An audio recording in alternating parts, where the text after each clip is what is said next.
الشاعر عمر محفوظ الحامدي. هات. يعقوب يتخبر على يوسف زمن عورت عيونه يوم زيد في بكاه والقافله مرت على بئر الزون وحصلوا يوسف مكانه في الحياه. قال عمر ببدر يوسف خوانه ذي القوله مرجحا رشوا بدم الكبش والقوا في كساه كذبوا على ابوهم وزيدوه لحن هذا الذيب ما ضحى ولا حصل عشاه. صح لسانك الله. قصيده ثانيه حقتي.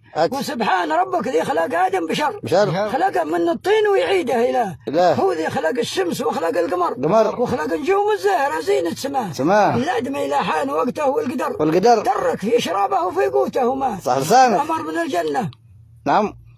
يأمر من الجنة ويأمر من سقر والعاد ينفع للعمل ذا هو لقاه. لو نصقع يا صاحبي والله عور لزوم يتحاسب على كل ما لقاه.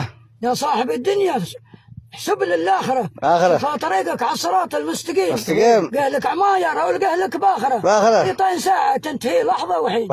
صح لسانك يا عم. صح لسانك بارك الله فيك. ما شاء الله تبارك الله عليك ما شاء الله.